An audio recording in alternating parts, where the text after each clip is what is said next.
Dans un village, minuit sonne, un forgeron frappe le fer. Radio Libre en Périgord, lundi, 11h30. En direct, la chronique du groupe Fred Zeller, présentée par Jean-Louis. Pour la paix, dit-il que je travaille, loin des canons, je vis en liberté, je fasse... Auditrices, auditeurs, amis, citoyens, camarades, bonjour. Nous sommes le lundi 31 mars, il est 11h30. Regardons autour de nous. Les guerres qui sévissent un peu partout dans le monde continuent de chasser des milliers d'enfants sur les routes, avec ou sans leur famille, pour se réfugier dans nos pays occidentaux. Leur vulnérabilité est inchangée, leur vie bouleversée, les mauvais coups sont multiples. Poursuivis par la faim, ils mendient sur nos places ou au coin de nos feux rouges. La guerre, à travers eux, est parmi nous. Les propos que je viens de lire sont extraits d'un article publié dans le dernier numéro de l'Idée libre. L'Idée libre, cette publication de la Fédération nationale de la libre pensée, je vous en ai souvent parlé, et je vous rappelle que sa principale caractéristique est de rassembler, dans chaque numéro, autour d'un thème central, les contributions de 10 ou 12 auteurs qui constituent ainsi le dossier de chaque numéro de l'Idée libre. Ce court extrait que j'ai donc lu provient du dernier numéro de l'Idée libre et le thème, le dossier de ce dernier numéro de l'Idée libre, c'est « L'humanité n'a qu'un chemin, la paix ». Au moment où la marche à la guerre, la course à la guerre, devrais-je plutôt dire, occupe tout l'espace médiatique, dans lequel l'armée, SIC, des commentateurs aux ordres, ne cesse de déverser sur un ton péremptoire des propos guerriers, des élucubrations justifiant les centaines de milliards à dépenser pour la guerre, et parfois, pour certains des commentateurs, en rajoutant même aux notes gouvernementales transmises dans les rencontres avec la presse, la grande presse, comme on disait, la grande guerre. Ces mêmes journaleux qui ne cessent d'insulter, de diffamer, de calomnier, de tenter de marginaliser celles et ceux qui combattent contre la guerre, pour la paix, et tout spécialement quand ils manifestent pour la défense du peuple palestinien. J'en reviens à cet important numéro de l'Idée libre. La situation de course à la guerre justifie pleinement que je choisisse de vous parler de ce numéro de l'Idée libre. Mais il y a une autre raison. Par un côté plus personnel, je n'ai pas pour habitude d'aborder les sujets par un aspect personnel, mais de manière exceptionnelle et parce qu'il s'agit d'une personne exceptionnelle, je fais exception. Les propos cités en exergue de cette chronique sont donc de Michel Singer, auteur de l'un des articles de ce dernier numéro de l'Idée libre. Les enfants et la guerre, c'est le titre de cet article de Michel Singer. Bien peu d'entre vous la connaissent. Michel Singer est décédé brutalement il y a une dizaine de jours, et avec mon épouse, vendredi dernier, nous représentions à ses obsèques le groupe Fred Zeller, obsèques célébrées dans le Val d'Oise. Michel a été une militante exemplaire, défenseur infatigable, engagé activement dans de multiples combats, et j'en citerai deux, pour la défense des droits des femmes, pour la défense des enfants, c'est-à-dire la défense des plus fragiles, des plus précaires, des plus vulnérables. J'ai choisi, pour lui rendre hommage, de vous lire en entier, intégralement, l'article qu'elle a écrit pour l'Idée libre. Donc, je rappelle le titre de son article, « Les enfants et la guerre ». Touchés par les bombardements, les privations alimentaires, les séparations familiales, les deuils, les enfants sont, comme tous les civils, frappés dans leur corps et dans leur esprit par la violence. Mais celle-ci n'est ni toujours de même nature, ni ne recouvre les mêmes enjeux. Confronter la diversité des situations enfantines est le propos d'une exposition à la contemporaine Bibliothèque de l'Université de Paris-Nanterre que je vais vous présenter, nous dit Michel Singer. C'est une exposition qu'il était possible de voir donc entre le 20 novembre 2024 et le 15 mars 2025, donc c'est maintenant terminé. Enfants en guerre, guerre à l'enfance, de 1914 à nos jours, donc à la contemporaine bibliothèque donc de Nanterre. Malgré tout, je reprends donc le texte de Michel Singer. Malgré tout, je reste sur ma faim en la parcourant car elle ne concerne pas les conflits en cours. Pourtant, les images récentes d'Ukraine et de Palestine ont fait ressurgir le spectre d'une guerre dans la guerre, menée contre les enfants. Aucune guerre ne ressemble exactement à une autre et aucun enfant ne vit la même épreuve. La réalité historique ne nous permet pas de penser une universalité de l'enfance en guerre. Pour autant, les textes et les images rassemblés dans l'exposition montrent une communauté d'expériences. En retraversant un siècle de conflits, à hauteur d'enfant, l'exposition met en évidence que les plus jeunes constituent un objet historique à part entière, tant leurs manières de vivre la guerre sont spécifiques et différentes de celles des adultes. Ils vivent la guerre à leur échelle, dans leur famille, dans leur maison, autrement dit dans leur univers. Leur rapport au temps de la guerre n'est pas le même que celui des adultes et cela marque leur façon de vivre le conflit et aussi, par la suite, de le représenter. L'endoctrinement. Depuis 1914, les gouvernements belligérants cherchent à mobiliser les jeunes générations. Tout ce qui constitue l'univers enfantin se trouve rapidement contaminé par le patriotisme et la haine de l'ennemi. Dans leurs écrits, dans leurs dessins, transparaissent les codes et les images dont ils sont abreuvés. Cela se double souvent d'un endoctrinement idéologique à outrance et d'une véritable militarisation des enfants. Parmi les exemples exposés, des albums de famille des jeunes martyrs iraniens de la guerre Iran-Irak 1980-1988 sont présentés.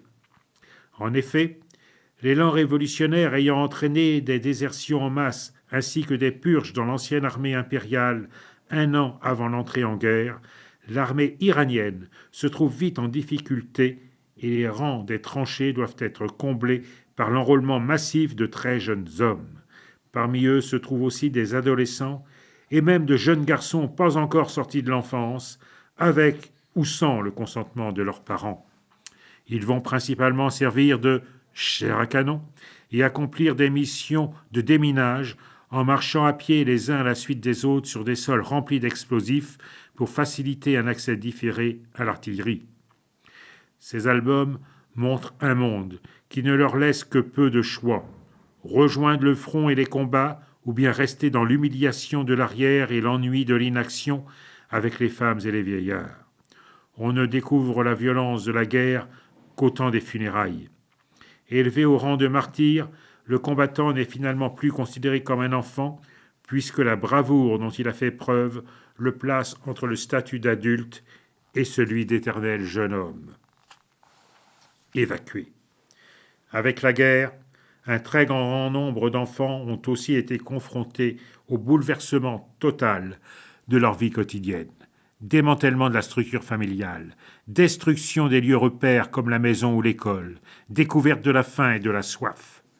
Menacés par les bombardements, jetés sur les routes lors des exodes, parfois séparés de leurs parents, parfois perdus, évacués de gré ou de force, les enfants sont les plus vulnérables. L'exposition s'arrête longuement sur les évacuations à la campagne ou vers des pays neutres pour mettre les enfants hors des dangers de la guerre. Mise en œuvre par des organisations humanitaires comme le Comité international de la Croix-Rouge, ces transferts d'enfants veulent symboliser la solidarité. Si tous les enfants ne sont pas les bienvenus dans les régions d'accueil, certaines voix s'élèvent aussi dans les pays de départ contre ces programmes, car les enfants risquent d'oublier leur langue, leur histoire et leur famille. Par exemple, lors de la guerre civile espagnole, la majorité des enfants évacués en France ne retournent pas en Espagne ou ne retournent en Espagne qu'une fois la guerre finie, en 1939, ce qui est déjà bien long. Mais pour d'autres petits évacués, la rupture des relations diplomatiques, par exemple, vers le Mexique et l'URSS, rend cet retour impossible jusque dans les années 1950. Dès le début des bombardements, durant la Seconde Guerre mondiale en Grande-Bretagne, 1,5 million d'enfants britanniques sont envoyés à la campagne. La distribution des enfants est comparée à un marché aux bestiaux. Les fermiers choisissent les garçons robustes et les femmes des jeunes filles qui aideront aux tâches domestiques. Très vite, les sales petits évacués, entre guillemets, sont réputés couverts de poux et de gales, mal élevés et chapardeurs. Les évacuations d'enfants ont été nombreuses durant la Seconde Guerre mondiale, avec des expériences contrastées, des cas de mauvais traitements incontestables, des traumatismes psychologiques importants et donnant lieu par la suite à des traitements psychiatriques. Les experts de l'enfance sont de plus en plus unanimes pour condamner ce type d'initiative. Les dangers psychologiques causés par les séparations sont bien trop graves et la rupture du lien avec la mère est inéluctablement traumatique. La guerre d'indépendance algérienne. Il s'agit d'un monde colonial, profondément sclérosé. Les enfants algériens sont marqués par les ségrégations, les injustices et les discriminations qui frappent aussi les adultes. L'absence d'école, à la veille de la guerre en 1954, en est un des symboles les plus criants. D'autre part, les enfants, surtout dans les zones rurales ciblées par la répression de l'armée française, ont faim. L'exposition présente de nombreux témoignages d'enfants dont la mémoire est imprégnée par les souffrances liées aux restrictions alimentaires. Certains ont déployé des stratégies pour se procurer de la nourriture et survivre, telles que le vol. La fouille des poubelles est aussi une pratique régulière partout. Citation de l'exposition donc. On bouffait tout ce que les soldats jetaient dans les poubelles. Je me souviens, on a mangé de la purée sale jetée dans un fût. Tout ce qu'elle ramasse comme saleté, on en mangeait à pleine main. Fin de citation. Dans les régions où le déchaînement de la violence est le plus marqué, ou bien pour couper tout contact avec les maquisards, l'armée française a recours au déplacement forcé. Les petits Algériens connaissent l'entassement dans des installations précaires où promiscuité et insalubrité favorisent les maladies et la surmortalité infantile. Certains sont contraints à l'exil vers la frontière tunisienne et, même si leur famille est épargnée, ils sont témoins de la mort autour d'eux, comme l'attestent de nombreux dessins et récits collectés après la guerre. Les enfants apprennent à se taire et à cloisonner ce qu'ils ont vu, contraints à la discrétion contre l'ordre colonial. Les génocides. Le crime de génocide repose sur une intentionnalité d'extermination qui vise tous les membres d'un groupe humain et tout particulièrement les enfants. Les bourreaux veulent annihiler toute reproduction possible par le biais des jeunes générations. On veut les effacer en faisant disparaître non seulement les corps, mais aussi l'identité, la culture, les héritages dont ils sont les porteurs. Qu'il s'agisse des Arméniens, des Juifs d'Europe, des Cambodgiens ou des Tutsis du Rwanda, on remarque que la possibilité de survie des enfants est extrêmement précaire et que le traumatisme est majeur. Au Rwanda, au printemps 1994, les enfants représentent 35% des victimes dans le dénombrement total, rapport final de Kigali 2004. Et il ne s'agit que de jeunes enfants de 0 à 14 ans. Le TPIR, Tribunal pénal international pour le Rwanda, rend compte de la présence massive des enfants dans les fosses communes. Fantasmés comme autant de futurs combattants, les enfants représentent le monde ennemi à abattre. La rupture définitive de la filiation par l'assassinat en masse des plus jeunes est indissociable du sort des femmes soumises à des viols systématiques, des sévices sexuels ou des éventrations. Il faut rompre définitivement la filiation des Tutsis. Confrontés à la mort, les enfants basculent dans un monde régi par des règles inversées, la violence inouïe, la survie au milieu des cadavres. Le génocide ne s'arrête pas à la fin des massacres. Des enfants sans nom, sans lieu de naissance, sans lien d'ascendance, dans un pays où n'existent pas des patronymes, peuplent les orphelinats. il n'y a pas suffisamment de place dans les centres et les orphelins et orphelines se regroupent pour former des familles d'enfants, à la tête desquelles des chefs de ménage assument une parentalité précoce. En 1999, 249 foyers étaient placés sous la responsabilité d'un enfant de moins de 14 ans et 2000 foyers avaient pour parent un jeune de 15 à 19 ans. De nombreux enfants n'ont jamais retrouvé les traces de leurs parents et vivent cette perte irrémédiable de manière déchirante. Guerre à l'enfance. Et là, c'est le passage que je vous ai lu en exergue à cette chronique. Regardons autour de nous. Les guerres qui sévissent un peu partout dans le monde continuent de chasser des milliers d'enfants sur les routes, avec ou sans leur famille, pour se réfugier dans nos pays occidentaux. Leur vulnérabilité est inchangée, leur vie bouleversée, les mauvais coups sont multiples, poursuivis par la faim, ils mendient sur nos places au coin de nos feux rouges. La guerre, à travers eux, est parmi nous. Pensons aux enfants et adolescents ukrainiens déportés en territoire russe pour y subir une rééducation patriotique, entre guillemets. Autrement dit, pour les couper de leurs racines ukrainiennes et leur imposer, parfois au moyen d'adoption illégale, une identité russe artificielle. Le chercheur américain de l'université de Yale, Nathaniel Raymond, évoque 25 000 à 30 000 enfants des territoires ukrainiens occupés déplacés de force. La Russie exerce une politique ciblée visant les enfants dans le but d'anéantir l'identité ukrainienne et les préparer à devenir des soldats. Pensons au sort des milliers d'enfants gazaouis disparus sous les bombes israéliennes. À Gaza, un enfant est tué ou blessé toutes les 10 minutes, c'est-à-dire 3 fois pendant le temps de cette chronique. L'UNICEF parle d'un enfer sur Terre pour 1 million d'enfants qui y survivent, au bord de la famine, dénutris et malades, l'endroit le plus dangereux au monde pour un enfant. Fin de citation de l'UNICEF. La volonté d'effacement de l'identité palestinienne se réalise par la guerre totale, mais aussi par la destruction massive des écoles, des universités, des bibliothèques, l'anéantissement de l'histoire, l'effacement de la culture afin de rendre impossible toute perspective d'avenir à la jeunesse. Par le ciblage délibéré des enfants, le processus d'annihilation est mené jusqu'au bout. L'enfant est visé en tant qu'enfant. Voilà, donc c'était le texte intégral de l'article de Michel Singer, publié dans le dernier numéro de l'Idée libre.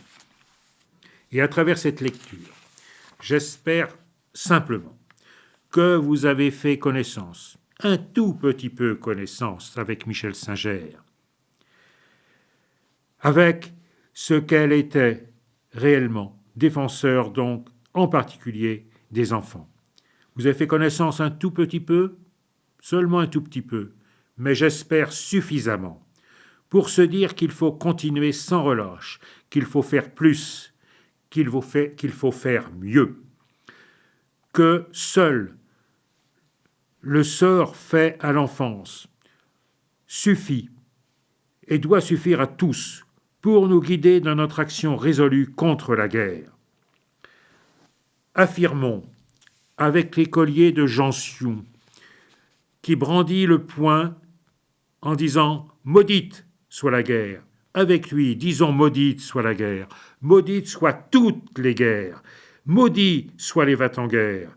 Maudits soient celles et ceux qui en appellent à l'économie de guerre, avec les centaines de milliards déboursés pour la guerre, détournés de l'action sociale. Faisant ainsi précéder le désastre des bombardements d'un désastre social. Je vous propose maintenant d'écouter donc le choix musical lié, associé à cette chronique, et je vous propose Charles Aznavour, Les enfants de la guerre, et je vous cite avant qu'on écoute Charles Aznavour un passage du texte de cette chanson. Les enfants de la guerre ne sont pas des enfants. Ils ont vu la colère étouffer leurs chants, ont appris à se taire et à serrer les poings quand les voix mensongères leur dictaient leur destin.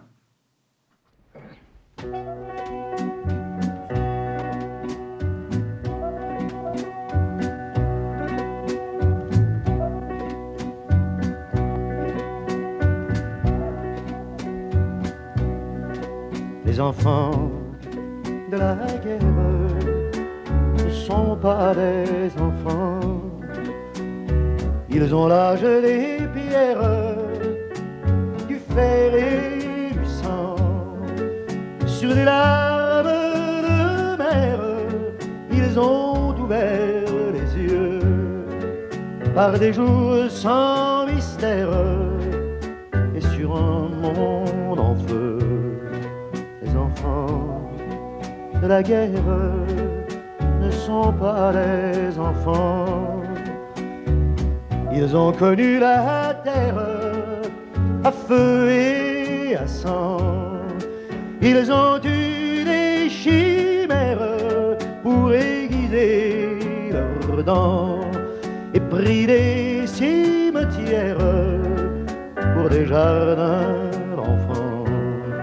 Ces enfants de l'orage et des jours incertains qui avaient le visage creusé par la faim, ont vieilli avant l'âge et grandi sans secours, sans toucher l'héritage que doit léguer l'amour. Les enfants de la guerre ne sont pas des enfants. Ils ont vu la colère étouffer leur chant, ont appris à se taire et à serrer les poings. Quand les voix mensongères leur dictaient leur destin, les enfants de la guerre ne sont pas des enfants. Avec leurs mines fières et leurs yeux trop grands, ils ont vu la misère recouvrir leurs élans et les mains étrangères égorger leur printemps. Ces enfants sans enfance, sans jeunesse et sans joie, qui tremblaient sans défense, de peur et de froid, qui défiaient la souffrance, mais taisaient leurs émois, qui vivaient l'espérance, sont comme toi et moi, des amants de misère, de malheureux amants, aux amours singulières, aux rêves changeants, qui cherchent la lumière, mais la craignent pourtant, car les amants de la guerre sont restés des enfants.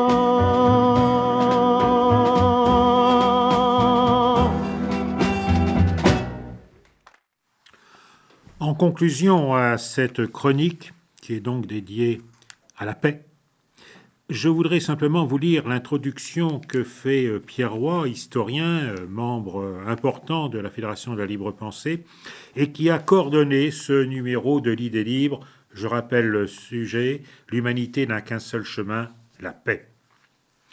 Le grand historien du mouvement ouvrier français Alfred Rosmer a écrit, citation, un cynique dirait que les peuples qui se battent n'ont pas besoin de vérité mais d'obus, et l'homme d'État jugé le plus fort est justement celui qui sait le mieux mentir. Après 1870, les patriotes professionnels restaient hypnotisés sur la guerre d'hier et songeaient à la revanche, croyant sottement que toute guerre répète celle qui l'a précédée. Par calcul ou par sottise, ils ne voulaient pas ou ne pouvaient pas voir que le conflit nouveau, qui cependant allait s'approfondissant régulièrement sous leurs yeux, ne serait en aucune façon une réplique de la guerre franco-allemande de 1870-71. Fin de citation. Ces lignes de Rosmer sont précieuses du point de vue de la méthode et des erreurs à éviter quand aujourd'hui, en ce début d'année 2025, il nous faut réfléchir à la situation internationale. La part de l'inédit est considérable, probablement décisive, et en même temps il y a des enseignements à tirer des épreuves antérieures que furent la Première Guerre mondiale et la Seconde. Ce serait enfoncer des portes ouvertes que de souligner les différences entre les deux guerres mondiales qui se sont produites au XXe siècle. Certes, d'un point de vue général, on voit bien dans les deux cas le déchaînement d'une violence inouïe dont les perfectionnements technologiques ont été porteurs. On est en droit de penser que la perspective d'une troisième guerre mondiale s'alimente inévitablement dans l'imaginaire de tout être humain contemporain, des souvenirs des deux premières accessibles dans les livres, les films, les représentations innombrables qui en existent. Pour sa part, l'auteur de ces lignes doit à son âge très avancé d'avoir vécu dans un bombardement, celui du 18 mai 1944 sur Saint-Étienne, ayant provoqué la mort de plus de 1000 personnes. Ce sont des images visuelles et sonores ineffaçables. Et il est inévitable que celles et ceux qui ont connu une situation de cet ordre l'aient toujours en tête quand une similitude de causes induit dans leur imaginaire la perspective d'une répétition aggravée dans un conflit universel encore plus totalitaire, encore plus destructeur de vie et de santé humaines, et destructeur aussi, en termes purement matériels, d'infrastructures diverses dont le rôle civilisationnel est incommensurable. Et Pierre Roy conclut donc l'introduction de ce numéro d'Idées libres en disant « C'est pourquoi il n'est jamais trop tôt pour tirer la sonnette d'alarme, il est même impérieux de le faire, car c'est avant le déchaînement du pire que le pire peut être évité. » Et il dit, c'est le but de ce numéro de l'Idée libre que de le rappeler. Bonne lecture. Donc c'est signé Pierre Roy. Voilà, donc nous en arrivons à la fin de cette chronique. Et je rappelle donc que ce numéro d'Idées libres, dont le titre du dossier est « L'humanité n'a qu'un chemin, la paix ». Oui, l'humanité n'a qu'un chemin, qu'un seul chemin, celui de la paix. Et donc, l'ensemble de cette émission constitue un hommage à notre ami et camarade Michel Singer, décédé il y a une dizaine de jours, défenseur infatigable, en particulier de l'enfance, et qui a, dans ce numéro de l'Idée libre, sur lequel je reviendrai dans de prochaines chroniques, écrit l'article dont je vous ai donné lecture, donc Les enfants et la guerre. Voilà. Avant de vous quitter, je vous rappelle que l'initiative de la libre pensée de Dordogne, groupe Fred Zeller, pour samedi 5 avril, une soirée blues sur des sujets finalement dans lesquels on va retrouver des points communs. Donc c'est une soirée blues, une conférence débat, le blues et les combats d'émancipation des Noirs américains. On sait le prix payé par la jeunesse noire africaine dans le combat d'émancipation. Et donc, cette soirée du 5 avril, à partir de 18h, salle de la Rivière à Montancé, les inscriptions sont closes ce soir et on est quasiment au complet. Je rappelle, la réservation est obligatoire au 0601 88 87 62. Donc, la soirée, conférence débat, le blues et les combats d'émancipation des Noirs américains. Discussion, conférence débat introduite par Philippe Besson, libre penseur, rédacteur de l'Idée libre, coordinateur du numéro d'Idée libre autour du blues, bluesman, guitariste et chanteur Nikos fera l'interprétation qui va illustrer, disons, cette soirée blues dans la partie concert qui se conclura donc pour cette soirée par un buffet dînatoire. D'une participation de 20 € est demandée donc pour couvrir l'ensemble des frais. Rendez-vous samedi pour ceux qui viendront à cette soirée blues et lundi prochain pour notre prochaine chronique du groupe Fred Zeller sur Radio Libre en Périgord. En forgeant un soc de charrue. C'était la chronique du groupe Fred Zeller de la Libre Pensée de Dordogne. Vous pourrez réécouter cette chronique en rediffusion jeudi de 16h à 16h30 ou samedi de 17h30 à 18h. Vous pouvez également écouter cette chronique en podcast sur le site de Radio Libre en Périgord et vous pouvez également retrouver sur le site du groupe Fred Zeller, lpdordogne.fr, toutes les chroniques du groupe Fred Zeller sur Radio Libre en Périgord. Nous vous donnons rendez-vous pour une prochaine chronique la semaine prochaine, dès lundi 11h30. est le tien. Ton glaive